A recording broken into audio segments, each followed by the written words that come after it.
अस्सलाम वालेकुम, welcome to report card. मैं हूं अफसा कोमल। वज़ीर आज़म इमरान खान ने अहम खिताब किया है अब से कुछ देर पहले कौम से, और उस पर उन्होंने कहा कि कश्मीर पॉलिसी पे फैसला कुन वक्त आ गया है। वज़ीर आज़म ने RSS की आइडियोलॉजी से मुतालिक तफसीली गुफ्तगू की। इसके अलावा उन्होंने कहा कि मोदी कहता है कि हिंदुस्तान सिर्फ हिंदुओं का है, बाकी तमाम दूसरे दर्जे के शहरी हैं।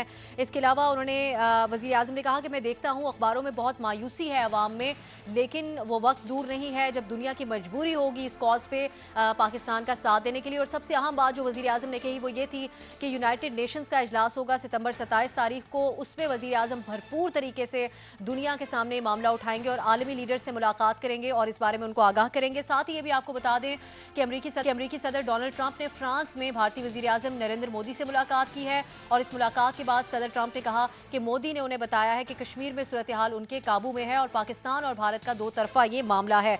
एक तरफ वज़ीर आज़म का खिताब, एक तरफ ये होने वाली मुलाकात। हम सवाल करेंगे अपने पैनल से। सवाल इस तरह से है, वज़ीर आज़म कहते हैं कि मुसलमान ममालिक भी मजबूर हो जाएंगे कि कश्मीरियों के साथ खड़े हों, इससे कश्मीर की आज़ादी का रास्ता निकलेगा। आपसे जानना चाहेंगे कि क्या इमरान खान की उम्मीद दुरुस्त साबित होगी या नहीं, जो पूरी तमाम निकात हैं उनके इस तकरीर के उनको देखते हुए। सबसे पहले इस मामले पे हसन निसार साहब की तरफ जाएंगे। हसन निसार साहब, एक तरफ वज़ीर आज़म की उम्मीद है, दूसरी तरफ हम देख रहे हैं कि बहरीन और अमारात जो है वो मोदी को हाईएस्ट सिविलियन अवार्ड दे रहे हैं। सदर ट्रंप का बयान आपके सामने है, आप सारे मामले को कैसे देखते हैं? मैंने जितनी वो सुनी है प्राइम मिनिस्टर की तकरीर, पूरी तो ज़ाहिर मैं नहीं सुन सका, तो बीच में जितना कुछ तो मुझे तो इसमें दो तीन चीज़ें नज़र आई हैं। एक तो ये है कि वो ऑलरेडी मोटिवेटेड लोगों को मोटिवेट करने की कोशिश कर रहे हैं। कोई एक इंटरनेशनल अपील टाइप चीज़ है, कोई कुछ मामलात को तारीखी ख़ास तौर पे बहुत ही ज़्यादा ओवर सिंप्लीफाई किया गया है। वो पता नहीं वो स्पीच राइटर है जिसने ब्रीफ किया है उसको खुद कितनी अकल होगी तारीख की। बाकी कुछ खूबसूरत किस्म के मफरूज़े हैं, वो अल्लाह करे वो दुरुस्त साबित हों। और मुझे तो कोई मतलब मेरी नाक़स अकल में तो कोई लंबी चौड़ी बात मेरी समझ में आई नहीं। और ये जो को प्लान दिया है वो पता नहीं किसी जुल्फी शुल्फी ने दिया होगा कि भाई हर हफ्ते यूँ करेंगे तो वो करेंगे, घरों से बाहर आ जाओ, दफ्तरों से बाहर आ जाओ। उससे अगर कुछ अचीव किया जा सकता है तो अल्लाह करे वो भी अचीव हो जाए। तो इस तरह का एक है, खिचड़ी सी है मेरे दिमाग में, एक हलीम सा बना हुआ है। तो इस पर और मैं क्या कमेंट करूं। ठीक है, रीमा बस की आप तरफ आगे जाएंगे। चलो। रीमा, आपके ख्याल में प्राइम मिनिस्टर साहब कहते हैं कि मुल्क के अंदर जमा हो, हर हफ्ते भरपूर एहतजाज करें, अवाम दिखाएं, उससे किस हद तक फ़र्क पड़ेगा इस मामले के ऊपर? दूसरा ये कि मामले को इंटरनेशनलाइज कर दिया, इस बात का जिक्र वज़ीर आज़म ने भी किया है। वो कह रहे हैं मैं न्यूयॉर्क में भी इजलास से खिताब में इस बारे में बात करूँगा। आप समझती हैं कि सही तरीके से इंटरनेशनलाइज हो गया है मामला, ग्राउंड रियलिटी यही है? जी, शुक्रिया अफ़सा। जो आपका पहला पॉइंट है, मेरा ख़्याल है ये उनकी तकरीर का सबसे वीक बात थी और पब्लिक कंज़म्पशन के लिए थी कि आप हर हफ़्ते इकट्ठे हो जाओ आधे घंटे के लिए। ये किस तरह पॉसिबल होगा? ये मतलब मेरा ख़्याल है ये तो बहुत पॉपुलिस्ट सी बात है। इसका कोई ना फ़र्क पड़ेगा और मेरा ख़्याल है ये कुछ ज़्यादा आपको स्ट्रांगली इम्प्लीमेंट करने की भी ज़रूरत नहीं है। अगर लोग चाहेंगे, वो खुद अपनी प्रोटेस्ट निकालेंगे। हुकूमत की तरफ से डायरेक्टिव आना कि आधे घंटे के लिए बाहर निकल जाओ और प्रोटेस्ट करो, अपनी आवाज़ उठाओ, ये मुझे सही नहीं लगता। और बल्कि जब ये 14 अगस्त के बाद भी इस तरह की बात हुई थी, तो कुछ कश्मीरी ये बात कर रहे थे कि इस तरह हुकूमत की तरफ से मीडिया को पाबंद करना कि आप इस तरह की प्रोग्रामिंग दिखा सकते हो, नहीं दिखा सकते, ये सही नहीं लगता। लगता है और भारत में भी इस तरह इस्तेमाल होगा कि लोगों का ये सेंटिमेंट नहीं है, ये स्टेट एनफोर्स कर रही है। तो मेरा ख़्याल है इससे हमें दूर रहना चाहिए।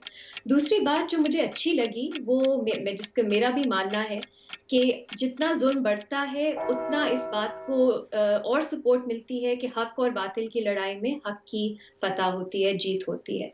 और ये बिल्कुल दुरुस्त बात है कि आप जितना लोगों को पीसते हो, प्रेस करते हो, उतनी ही वो उस तरह स्ट्रांगली रेज़िस्ट करते हैं। चाहे शॉर्ट टर्म में वो ना हो, लॉन्ग टर्म में मुझे उम्मीद है ये सिर्फ कश्मीर में नहीं बल्कि बाकी दुनिया के इलाकों में जहां इस तरह की ऑपरेशन होती है, इवेंचुअली आवाज उठती है, रेजिस्टेंस आती है। तो ये भी उनकी उम्मीद मेरा ख्याल है दुरुस्त थी। पाकिस्तान के लिए 2-3 चीजें मेरा ख्याल है, डिप्लोमेटिकली बहुत सी चीजें पाकिस्तान सही भी कर रहा है, लेकिन कुछ चीजों में मेरा ख्याल है अभी तक कंफ्यूजन है। मुझे जैसे ये समझ नहीं आती कि पाकिस्तान के लिए विक्ट्री या वो एग्जैक्टली चाहते क्या है इस सिचुएशन से। क्या वो चाहते हैं कि कश्मीर में जो इंसानी हुकूक की खिलाफ वर्जी हो रही है वो खत्म हो जाए? क्या वो चाहते हैं कि सेल्फ डिटर्मिनेशन का जो इशू है उसको देखा जाए और प्लेबिसाइट हो कश्मीर में? ये हमें याद रखना चाहिए कि फिर वो पूरे रीजन में होगा। और तीसरी बात ये कि क्या हम चाहते हैं कि कश्मीर जो है वो पाकिस्तान का हिस्सा बन जाए, ये पाकिस्तान की जी। विक्ट्री होगी। तो इन तीनों स्टेप्स को किस तरह लेके चलना है, ये पाकिस्तान को देखना है। मेरी नज़र में इसको एक मुसलमान और बाकी दुनिया का इस तरह से नहीं देखना चाहिए। मुसलमान ममालिक का इंसानी इंसानियत। हुकूक की जो पूरा रिकॉर्ड है वो बहुत वीक है। इसको ह्यूमन राइट्स वायलेशंस के पर्सपेक्टिव से देखना चाहिए। ज़्यादा वो सपोर्ट मिल सकेगी पूरी इंटरनेशनल कम्युनिटी से भी, चाहे अभी नहीं तो आगे जाके, और बाकी मीडिया और इंसानी हुकूक की जो तंजीमें हैं उससे भी। ये Islam versus the rest of the world इसको जी। नहीं बनाना चाहिए। और पाकिस्तान को शायद, अब से सॉरी आखिरी पॉइंट, शायद इस पूरी जो बैटल है इसमें कभी कभी पाकिस्तान को खुद से पीछे भी हटना पड़े कि उनका नाम ज्यादा सामने ना आए। कश्मीर को फोरफ्रंट पे रखना चाहिए और कभी कभी स्ट्रेटेजिकली पाकिस्तान को अगर खुद से पीछे बैकफुट पे जाना पड़े तो वो भी मेरा ख्याल है दुरुस्त होगा। अगर आपका पर्पस ये है कि जो कश्मीर है वहाँ इंसानी हुकूक की जो खिलाफ वर्जी है वो आपका फोकस रहे तो।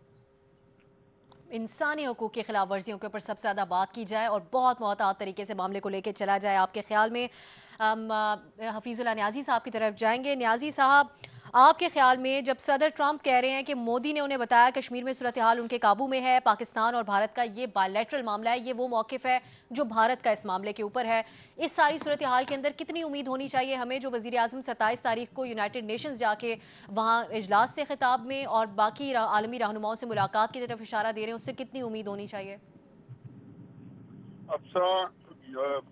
जो आज मोदी और ट्रंप की मुलाकात है उससे तो खैर मेरे बिल्कुल होश होश उड़ा दिया। मुझे कुछ इसमें कोई हैरानगी नहीं हुई। आप ही के प्रोग्राम के अंदर कितनी दफा जो है, मैं एक लम्हे के लिए भी, जिस दिन जब वो वर्ल्ड कप जीत के पाकिस्तान आ रहे थे इमरान खान, और सिर्फ इसी बात के ऊपर उनको वर्ल्ड कप मिला था कि जो कश्मीर का इशू जो है उसकी एक सालसी करवा के आ रहे हैं, तब भी मुझे पता था कि बैन-अवी सतह पे और अमेरिका की जो फॉरेन पॉलिसी की जो कंसिस्टेंसी है उसके अंदर ये बात किसी तौर पे फिट नहीं होती थी। और ये किधर जाना चाहते थे, बड़ी जल्दी जो है वो बिल्ली थैले से बाहर आ गई। उन्होंने एग्जैक्टली ये कहा कि जी मोदी ने मुझे बताया है कि कश्मीर के अंदर जो है जो कुछ है हमारे अंडर कंट्रोल है, और साथ उन्होंने कहा that is why we don't bother any other country regarding them. तो इसमें उन्होंने किया। अब जो वजीर आजम की तकरीर है, मैं जो बात है पहले दिन से कह रहा हूँ कि हम चाहते क्या हैं। आज वजीर आजम की तकरीर के अंदर अगर यहाँ पे किसी मेरे साथी को ये बात समझ आ गई है, जो कि साफी साहब जैसे जैद जो है हमारे जीरे किस्म के तैय्यद निगार बैठे हैं, कि वजीर आजम ने कहा क्या है, वो एग्जैक्टली वो जो होता है क्रक्स क्या है कि वो क्या कहना चाहते थे। मेरे नजदीक अगर उन्होंने निसार साहब को समझ नहीं आई कि क्या कहना चाहते थे, तो मैं कहाँ का अफलातून कि मुझे समझ आ जाए। मुझे आ गई असद साहब ने मुतफिक हूं। मुझे आ अच्छा, हम एक भट्टी साहब को आ गई ये समझ। हम अपना स्टेट इन डिनायल है। एक अजीबोगरीब सूरत हाल है कि कश्मीर के अंदर हमें नहीं पता। काफी साहब का कल का प्रोग्राम था, उसके अंदर कश्मीरी रहनुमाओं ने कहा जी आप हमारे लिए जंग करें। कश्मीर के अंदर हर बंदा कहता हम हमारे लिए जंग करें। हमने भी उनके लिए हमारे सफीर कटे हुए हम मीसा के प्रोग्राम में उन्होंने कहा ये कानूनी तौर पे जायज है वहां पे जंग करना। 5 फरवरी का दिन हम मना रहे हैं 28 साल से, चलो हर 5 तारीख को मना ले, हर हफ्ते मना ले। मैं कहती हूँ आज बहुत न्यायी साहब वक्त के हवाले से मजबूरी होती है, लेकिन न्यायी साहब आप जो एक उनकी तकरीब से खिताब और जो उन्होंने कौम से खिताब किया है वो इस हवाले से मुख्तलिफ था कि कौम से खिताब में उन्होंने सिर्फ कश्मीर के मामले के ऊपर बात की। अरशाद भट्टी साहब, ये बात जो न्यायी साहब कह रहे हैं, हम ये भी सोच रहे थे कि शायद कोई अहम ऐलान सामने आएगा, कौम से खिताब में कोई पैगाम होगा वाज़े तौर पर। आपके ख्याल में क्या पैगाम था इसमें? देखिए, पहली बात तो ये है कि अल्लाह के नाम पे इस कौम को इस तरह गुमराह ना करें। ये जंगों में और ये जाके आप उठ के, तो आपने 65 की जंग लड़ी, शिमला हो गया, 71 की जंग लड़ी, ताशकंद हो गया, करगिल की जंग लड़ी, क्लिंटन हो गया। खुदा के लिए ना करें इस कौम को इतना ना करें। जंगें और शहादतें हमारा जेवर हैं, वो लड़ना पड़ी तो लड़ेंगे, मगर ये ना कहें कि उठें और उठकर श्रीनगर। आपने पिछले 40 साल में किसी हुक्मरान को मशवरा दिया है कि जाके जंग करो भाई?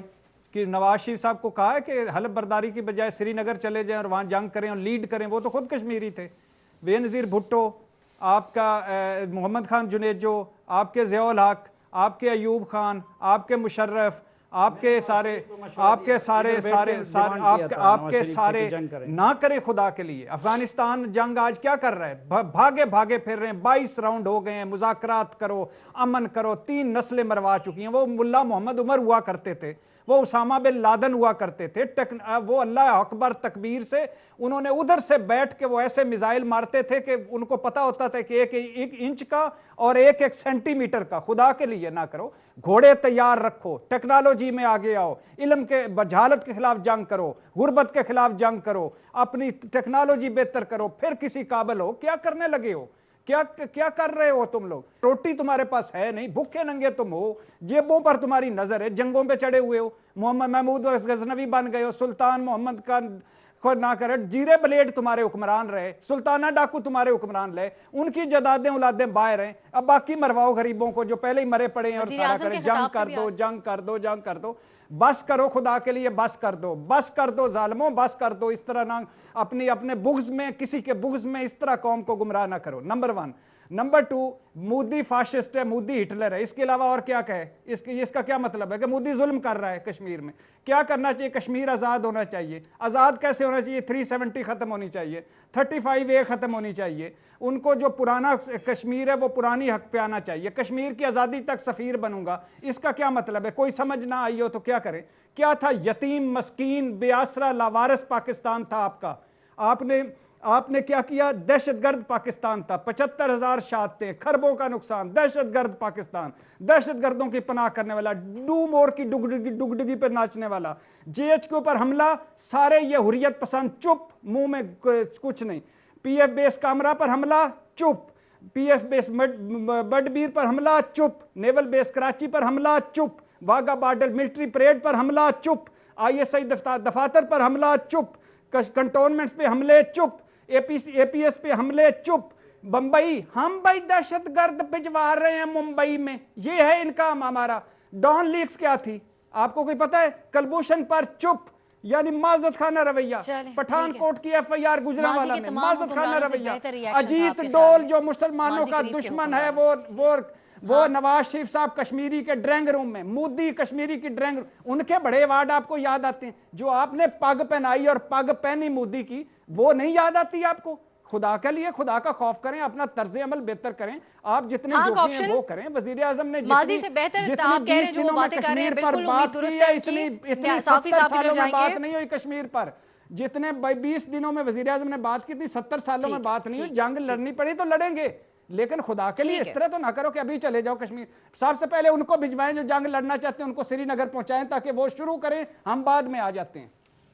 हाँ का ऑप्शन। सलीम साफी साहब की तरफ जाएंगे। साफी साहब, आपके ख्याल में एक जो तशवीश थी मुस्लिम उम्मा के रिएक्शन के ऊपर पाकिस्तान में पाई जा रही थी, उसको उन्होंने एड्रेस किया है। प्राइम मिनिस्टर ने उन्होंने कहा अगर आज नहीं भी मुस्लिम उम्मत हमारे साथ, बोस्निया की एग्जांपल उन्होंने दी और कहा कि मजबूरी बन जाएगी मुस्लिम उम्मत की इस इशू के ऊपर हमारे साथ होने की। आपके ख्याल में क्या ये मुमकिन है मौजूदा रिएक्शन को देखते हुए, या फिर ऑप्टिमिस्टिक रहना चाहिए?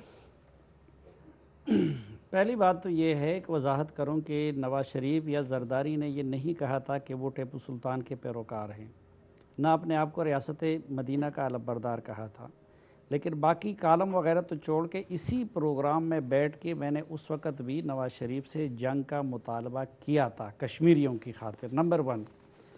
नंबर 2 बात यह कि ये जंगों की माजी में अमन की बात करने की सज़ाएं हमने भुगती है। जब वाजपेयी यहाँ पे आ गया और लाहौर मीनार पाकिस्तान के नीचे बैठ के कश्मीर पे इससे बेहतर पैकेज दे रहा था, तो कौन था जो जंग के ऑप्शन की तरफ गया? और कौन थे जिन्होंने अमन की बात करने पे उनको गद्दार कहा और परवेज़ मुशर्रफ को हीरो कहा और परवेज़ मुशर्रफ को कश्मीर का मुजाहिद और सिपाही कहा। फिर एक और बात कि देखिए, आज भी हमें सिर्फ एक चीज़ पे अफसोस है कि जब रियासत मदीना का या तो बात करना छोड़ दो या फिर रियासत मदीना वालों की तरह 313 को हज़ारों से फिर लड़ाना पड़ता है, फिर रियासत मदीना वालों का किरदार भी अपनाना पड़ता है। आज भी नाम रियासत मदीना का है, लेकिन खिताब कौम के नाम किया गया। आज इजलास भी किए गए उसी वज़ीर आज़म हाउस में जिसके बारे में रियासत मदीना के हुक्मरान ने कहा था कि मैं इसको यूनिवर्सिटी बनाऊंगा। ये खिताब आज वज़ीर आज़म हाउस से हो गया, वज़ीर आज़म सेक्रेटरीट से नहीं हुआ है। तो इसलिए हर बंदे को उसके दावे में तोला जाता है। फिर एक और बात कि देखिए, इसमें कोई शक नहीं कि 70 साल में पहली मर्तबा कश्मीर का मसला इंटरनेशनलाइज हो गया है। लेकिन किसने किया है? कश्मीरियों ने अपने खून से और अपनी कुर्बानियों से कर दिया है या मोदी की फ़िरौनियत ने और हमाकत ने कर दिया है? उसमें ना सलीम साफ़ी का किरदार है, ना पाकिस्तानी मीडिया का किरदार है, ना किसी वज़ीर आज़म का किरदार है। सवाल ये है कि हम उसको कैश किस तरह करना चाहते हैं। आप खल्त मल्त कर लेते हैं उसको। आज भी अगर आप इस्लाम और कुफर की जंग बनाते हैं तो फिर इस्लाम और कुफर की जंग में मगरिब आपका क्यों साथ दे? आपका फिर इस्लाम और कुफर की जंग में सऊदी अरब और यूएई आपके साथ क्यों नहीं खड़े हैं? इसलिए इंटरनेशनलाइज हो गया कि उससे अस्करियत पसंदी का अंसर ख़त्म हो गया। जो हमारी पिछली हुकूमत और इस्टेब्लिशमेंट की पॉलिसी थी कि अस्करियत पसंदी और पाकिस्तान से मुदाखलत बिल्कुल ख़त्म हो, उसकी मिलावट ना आए, इसलिए आज इंटरनेशनल कम्युनिटी ने आपके हक़ में आवाज़ उठाना शुरू कर दिया है। इसलिए अब इस मसले को हमें ह्यूमन राइट्स का, हक़ खुद इरादियत का और यूएन का मसला बनाना चाहिए। ये जो खल्त मल्त कर लेते हैं आप इस्लाम और कुफर की, फिर ये था कि ये बात भी दुरुस्त है कि कश्मीरी अपनी जानों की कुर्बानियाँ दे रहे हैं। हम अगर उनके साथ मुखलिस है तो हम उनकी खातिर अपनी अनाओं की कुर्बानी क्यों नहीं दे सकते? कश्मीरी अगर अपनी जानों से गुज़र रहे हैं तो हम उनकी खातिर अपने इदारा जाती और सियासी मफादात से क्यों नहीं गुज़र सकते? इससे क्या बेहतर ऑप्शन ये नहीं होगा? ये जो जुम्मे को वो करते कि साथ वो कौम के साथ ये भी ऐलान करते कि वो मुजरिम है, मुल्ज़िम रहेंगे, अगले दिन मैं फिर उनको जेल में डालूँगा।